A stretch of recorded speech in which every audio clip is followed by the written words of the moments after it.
access sa dekalidad na edukasyon, dulot na rin ng kahirapan. Kaya ngayong umaga, special na ipapasilip sa atin ng Technical Education Skills Development Authority o TESDA ang kanilang mga programa na bukas para sa lahat. Pilipinas at buong mundo, tutok na sa programang Bagong Kakampi ng Masa. Ako po si Tony Chavez. At ako naman si Dayan Kirer para sa Serbisyo Muna sa PTV.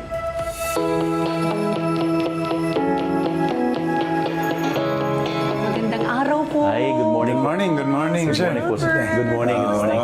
Welcome po sa Regional Training Center ng National Capital Region. Thank you po sa oras na binigay niyo sa amin na makapanayam ka namin ngayon. Okay, Sir Gilbert, andito tayo sa Mechatronics Laboratory. Can you give us an overview? Ano ba yung mga training na ginagawa po ninyo dito? Yes, basically ang mechatronics is core concept po ito ng industrial automation. So we have mechatronics NC2, level 2, and then we have mechatronics NC3. Sa kasalukuyan, meron po tayo mga ongoing na mga NC3 students po natin. So tapos na po sila ng NC2, nandun na sila sa point na pinag-aaralan nila yung programmable logic controls na po. Mga ilang hours or days or weeks ang training nila dito? So 196 hours po ang ating NC3. So that's we divide that by 8 hours, that's around 25 days po. 25 days po. So after 25 days, they will take their exam and then hopefully may pasa po nila and then marami na po nag-iintay na industriya para sa kanila. Okay, dito tayo. Siguro, Sir So, sige, Gilbert. dito tayo. Ano bang makikita natin dito? Yes, ito po yung mga modules natin. No? Nakalagay naman po dito. Ano? So kung ano po yung ginagawa ng module na ito, this is for the measuring station. All the modules are here. So naka-integrate po lahat yung mga modules na yan. So mamaya makikita natin, ongoing po yung ano nila, yung pag-assemble nila ng mga modules. So this here, we have the storage station. Then we have the robot arm po dito. Ito po actually yung last yung mga may mangyaring sorting po dito. So if you can see halimbawa sa bottling station po manufacturing, let's say we have a soft drink soda product. Then they undergo a series of stations. Pagdating sa dulo nasa packaging po na po yun. Okay. So by stations By talaga, stations po talaga. Oo. Tapos tinuturuan niyo yung mga estudyante paano gamitin yung ganitong makina. Yeah, paano po siya umaandar, paano po i-program, Okay, and also paano po i-troubleshoot halimbawa po may problema. Ayun. So this is actually a miniature setup po na nakikita natin sa industriya. Ito naman po is a miniature setup na isang setup na lang po siya. Isang module po siya. So dito po tumatakbo yung ating mga proseso na makikita po natin sa industriya. Ito po ay tayo na po ang gumawa niyan with the help of our students. These are the modules. Tinuturo po sila mag-wiring dyan. Ito po yung kumbaga parang enlarged version ng mga modules na nandito. So, dinadissect po natin yung mga modules para talaga mapag-aralan po ng mga bata. And then they nakasynchronize po sa laptop yan. Pinag-aaralan nila ngayon, nagda-diagnose po sila, nag-troubleshoot po sila. So yun talaga yung pinag-aaralan. Practical application na talaga ito. Practical application. And then they do the wiring. So makikita po nyo dito, may mga slots po dito. Later on, nagwa-wiring po sila para paandarin po yun. Umaandar po ito actually. So nakapag-set up po sila, later on makikita kung paano po umaandar yon. Halos ito rin po yun. Sa pamamagitan ng Mechatronics Servicing ng TESDA, mas nahasa at naihanda ang mga Filipino skilled workers sa installations, configurations at adjustment ng mga mechatronic devices na pasok sa industry standards. Yung mga estudyante dito, yung mga nagte-training, yung iba mga engineers na, di ba? Some of them are engineering students. Nakatutuwa kami kasi nga we're trying to contribute to sa kanilang higher learning. Tuwing may training batch kami, laging may isa, dalawa hanggang tatlong estudyante tayo ng engineering. So you can see talagang very useful kasi ang hands-on training po natin dito nasa 70 to 80%. So kaya talagang talagang mahahasa po sila sa pag-diagnose ng problema, pag-troubleshoot, pag-programa at saka pag-wire na kadalasan sa mga college kasi engineering mas more on computations. More on computations 'yun. So dito talaga theoretical, dito talaga hands-on yung matututunan nila. Ako po ay isang industrial mechanic. Industrial mechanic. Okay. Kamusta po so far ang inyo pong training dito, sir? Very exciting po. Sa araw-araw naming experience, lalo namin natutuklasan na kulang pa talaga yung kaalaman namin before. Marami po na idadagdag ang mechatronics sa amin. Kasi ito po mechatronics, ito po talaga yung bago ngayon. Ito po yung in-demand na industry. Kung sa mga machines po na dumarating po ngayon, most of the machines po are equipped with PLC. Kaya kung hindi po hahabol ang mga industry workers, hindi po makaka-advance. Hindi tayo makakagabay doon sa mga bagong teknolohiya. Kumbaga. Last batch, mayroon po kaming mga aviation electronics graduates po, pero nag-mechatronics pa rin. Kasi kulang po yun sa course nila. Opo. Very essential po itong program ito ng TESDA. Ano yung goal ninyo after yung training dito? Ano yung goal ninyo? After na makagraduate? makagraduate sa NC3. After po nito, gusto ko po maging trainer. Para makatulong sa mga susunod na henerasyon. Kasi kailangan din natin ng dagdag na trainers po. Para mas maparami pa yung ma-absorb natin o matitrain pa po natin. In fact, may darating po kami mga bagong set ng gamit before the first semester ends, mga bandang June. Yun po para makapag-offer kami ng NC Level 4 naman. Mas mataas. Mas mataas. So patas ng patas siya. Opo. Kumbaga sa pag-aaral, masteral and then may doctoral degree. Kasi nabanggit nga po ng ating trainee na ang industriya, yung turnover po ng technology, mabilis. So kailangan po medyo makasabay po tayo doon. Correct. Kasi palaging mayroong mga bagong technology.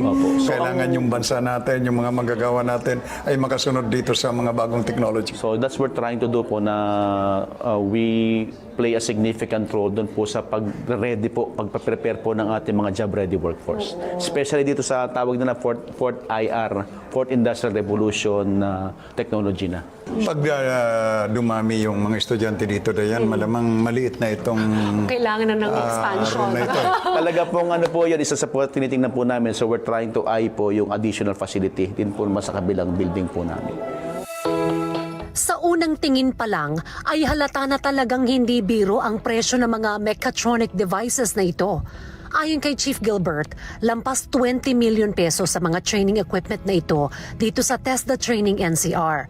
Bukod pa rito ang iba pang mga devices na dadalhin naman sa mga training centers sa Mindanao sa pangunguna ni TESDA Secretary Suharto Tengti Mangudadato. Pinasilip din ni Chief Gilbert ang iba pang mga stations ng Mechatronics Training Facility. Nakatutuwang isipin na prioridad ng ating pamahalaan ang linangin ang mga kakayanan ng ating mga kababayan sa pamamagitan ng mga libreng trainings tulad nito.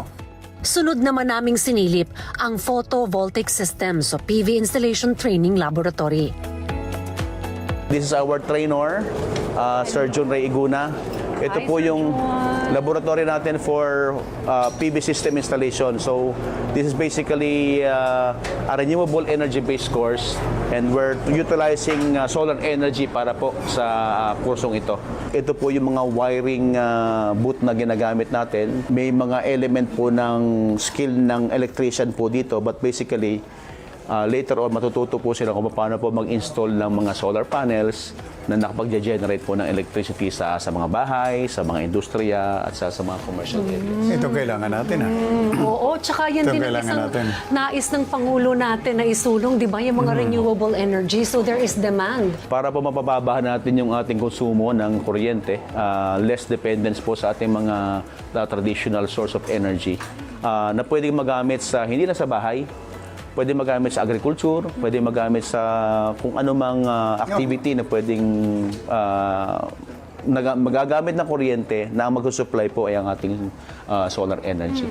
Dito po sa training namin, sir, so including yung basic, common at saka core competencies namin. So aabot po tayo ng 39 days po. Ang kagandahan pa ng PV Systems Installation Program ng TESDA ay bukas ito sa lahat. Walang prerequisite na kailangan. Ano yung mga stations nyo dyan, sir? Baka pwede nating silipin, ano, Pwede sir? pa explain. Dito talaga sa PV, di ba nabanggit natin kanina na wala naman po talaga siyang required na dapat nakapag-train na siya ng EIM or mga installer na po. Kaya isinama po namin yung basic ng electrical installation po. Kaya kung napansin nyo po, sa ngayon wala pa sila doon sa part na nag-install ng mga PV. Ito po ang ginagawa nila ngayon is pag-install ng mga wiring sa bahay. Kasi yung mga PV installer natin, mga electrician din yan later on eh. So, isinama na po namin yung pag-install ng mga switches, ilaw, outlet.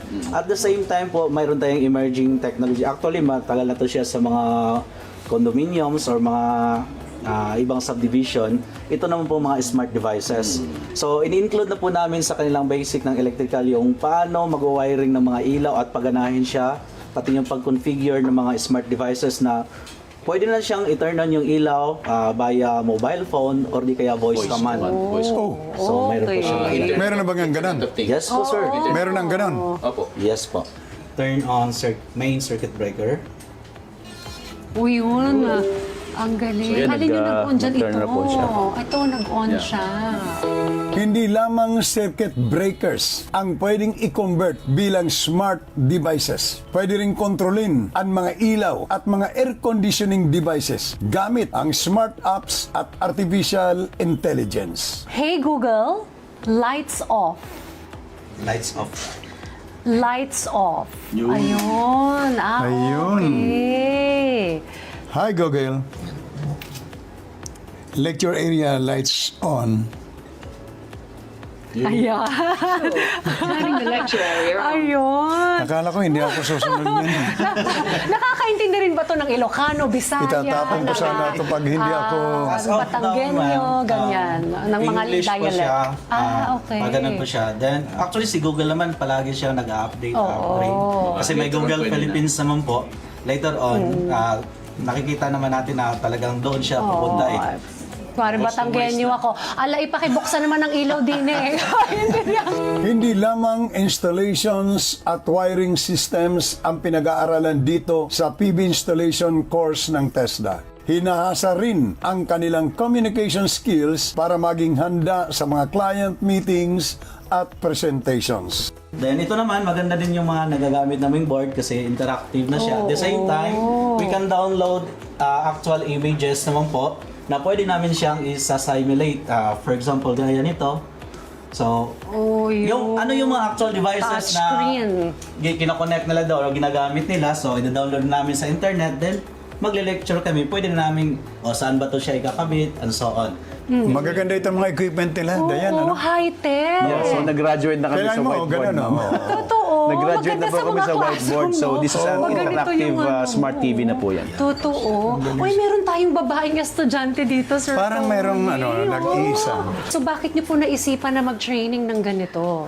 Gusto ko po kasi matuto dyan sa solar. Ano yung goal mong trabaho after this? Gusto ko po sa sana business talaga. Business. Ano po ang field niyo Dati kasi dati? nasa BPO ako. BPO. Okay. So, ngayon, entirely different industry. Pero buti nandyan ang TESDA to guide you. What we do actually sa buong TESDA community, not just for RRTC and CREs, what we do is basic skills training. So, for those naman na, para sa mga walang skill yun, na zero skills, zero knowledge. Para naman sa may mga skills na before, we do either upskilling or reskilling. Yung reskilling, yung bawa, kagaya ni nabanggit ni ma'am, hindi naman talaga ito linya niya.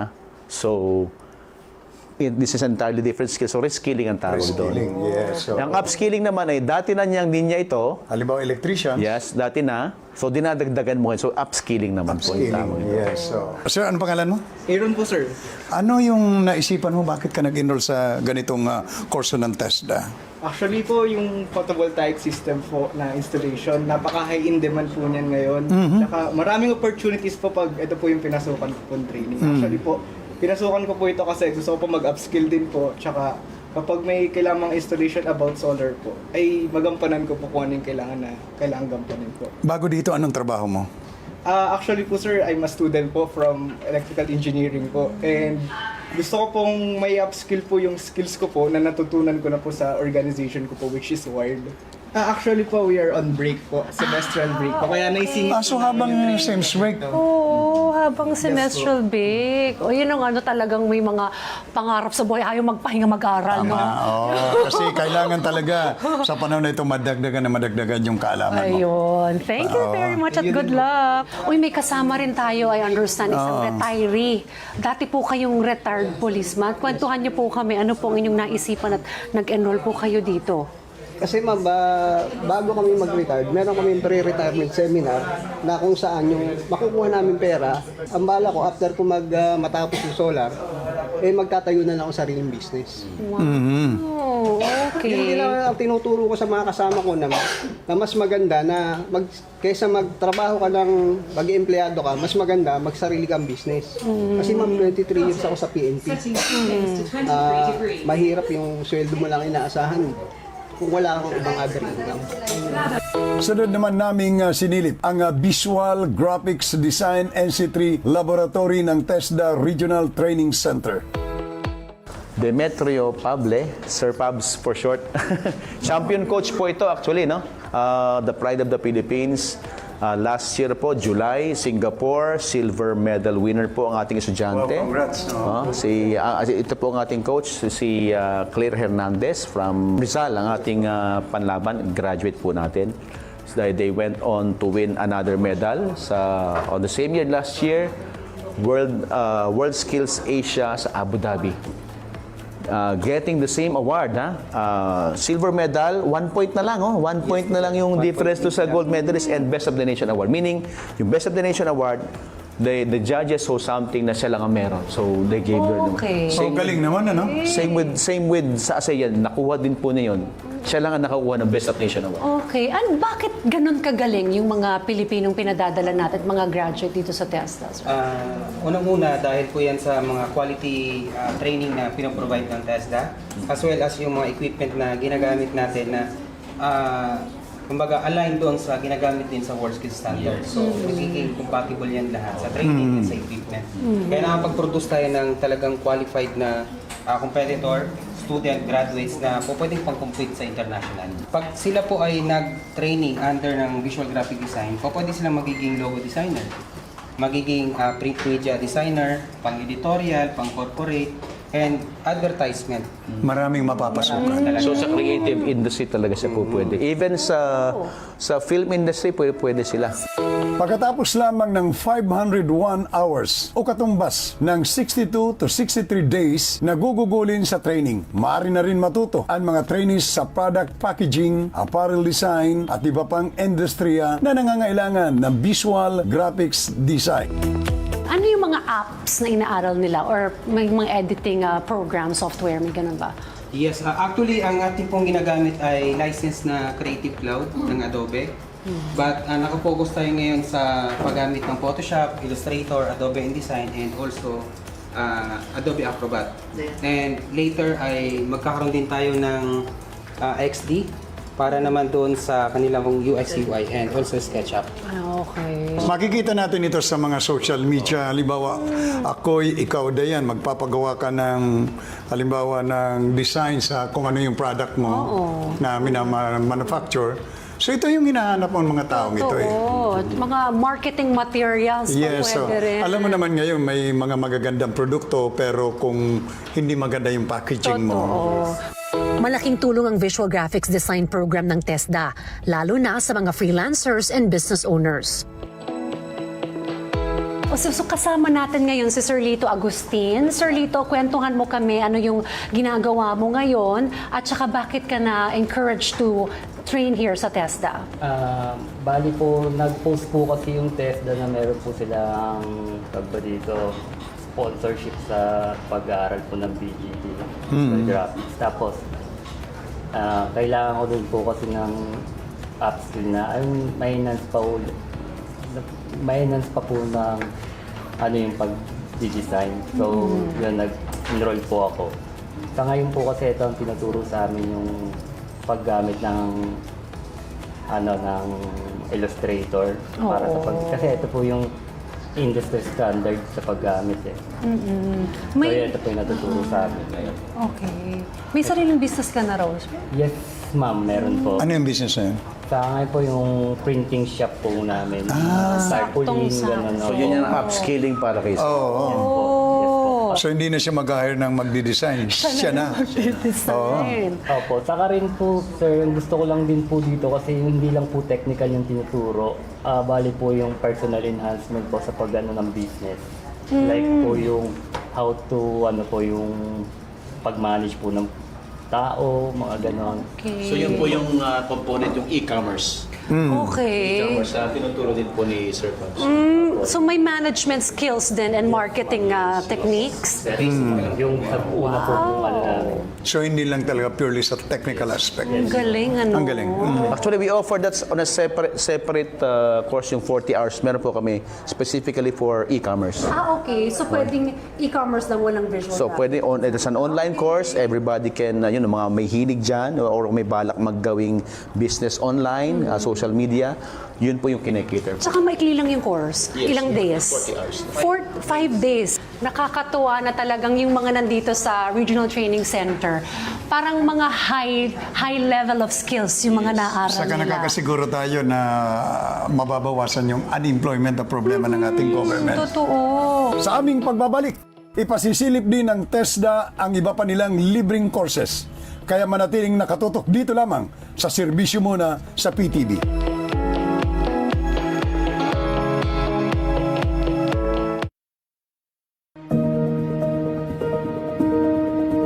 Ako si Bien Manalo mula sa San Pablo City, Laguna. Bilang isang police beat reporter, ang pinaka hindi ko malilimutan sa aking mga nakover ay nung nakover ko yung mga bata na naging biktima ng karahasan.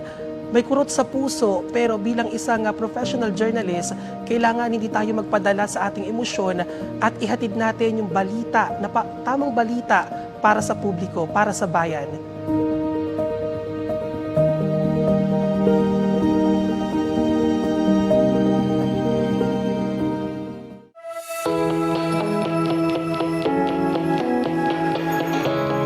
Sa pagbabalik ng serbisyo muna sa PTV, mula sa Mechatronics at Graphics Design, ipinasilip din ng TESDA Regional Training Center ang kanilang welding workshop. Ang welding workshop po natin is divided basically into two. We have our Fourth Industrial Revolution virtual reality welding machines, and then we have our traditional welding base for the utilizing the welding machines that we have. Pero mga state-of-the-art pa rin po yan. Proceed po tayo dito sa ating Fourth virtual- Industrial Revolution. Sinet up po ito noong 2022 actually. And then we're trying to utilize this po sa ating pagtuturo sa mga estudyante. So we have 3 units. Ito po ay state-of-the-art welding machines kung saan pwede po tayo maghinang ng mga iba't ibang klase po ng bakal using the virtual welding machines. Ito pong tinatawag nating VRTEX 360 Plus.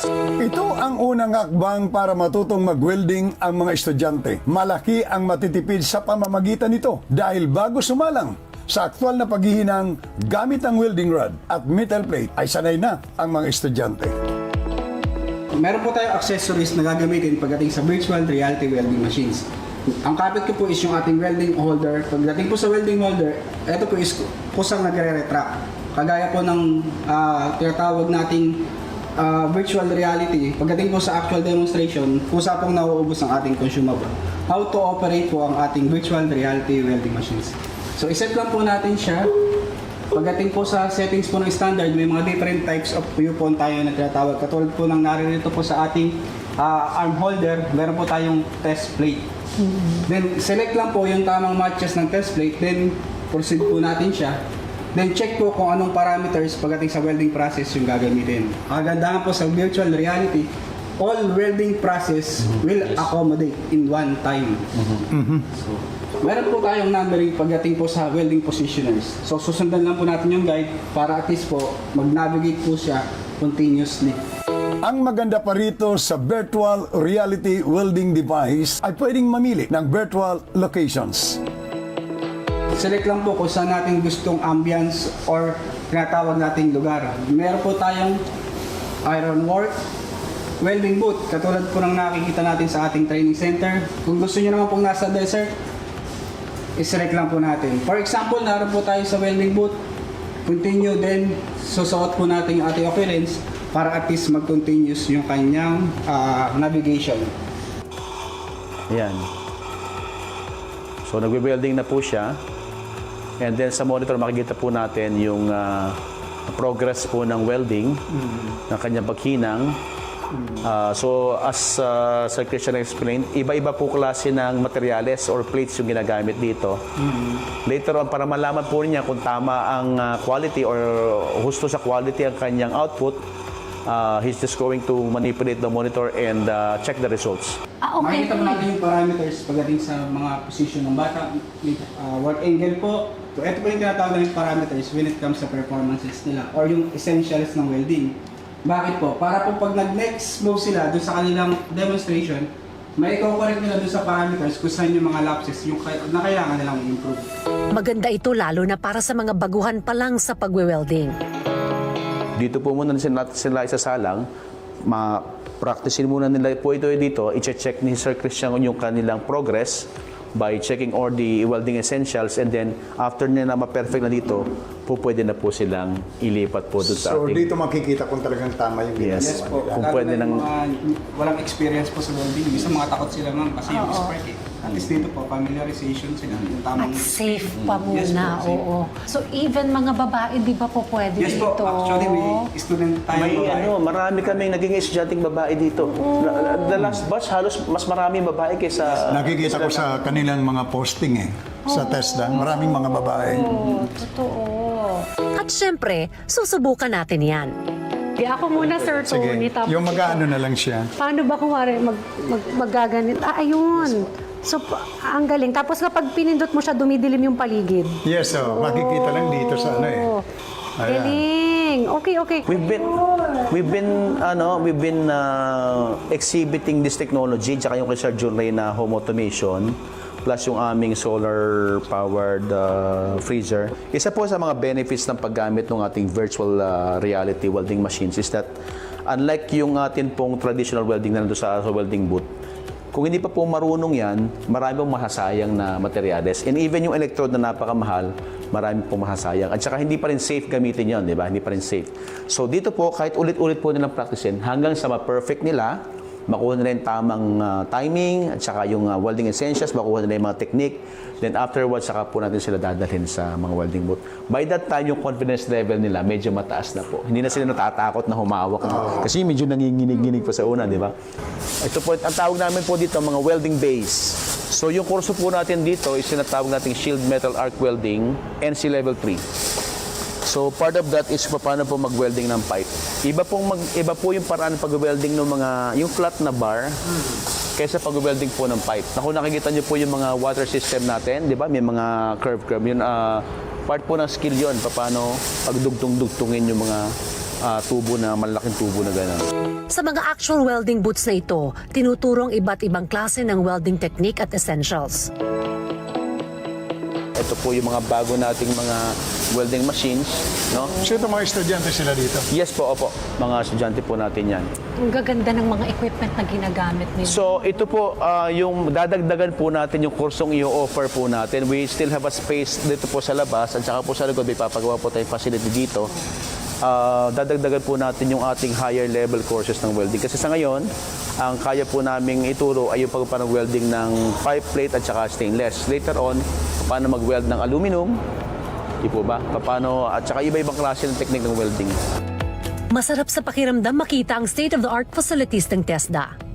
Sa pangunguna ni TESDA Secretary Suharto Mangudadatu at ganoon na rin ni Deputy Director General Aniceto John Bertiz, siguradong mas lalawak pa mga dekalidad ng programa at courses para sa ating mga kababayan. Sa mga interesado sa mga libreng program at course offerings ng TESDA, magtungo lamang sa kanilang official websites at official social media page.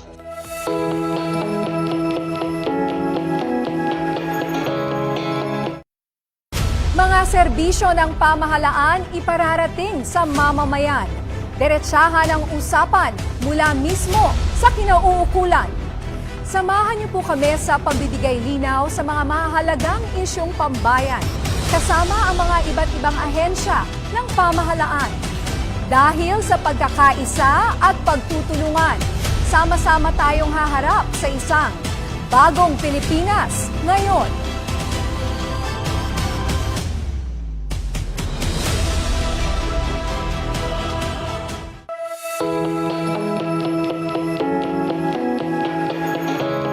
Isa na namang makabuluhang araw ang nagdaan kasama po ang Technical Education and Skills Development Authority o TESDA. Malaki po ang tulong ng mga programa at trainings ito para sa ating mga kababayang nais matuto o mas mahasa pa ang kanilang kakayahan. Hanggang sa susunod na episode, ako po si Diane Querer. Sa mga libreng trainings at scholarships, malaki rin ang maitutulong ng mga ito para mapababa ang employment rate sa ating bansa. Ako po si Tony Chavez. Hanggang sa muli, para sa bagong kakampi ng masa, ito ang Serbisyo Muna sa PTV.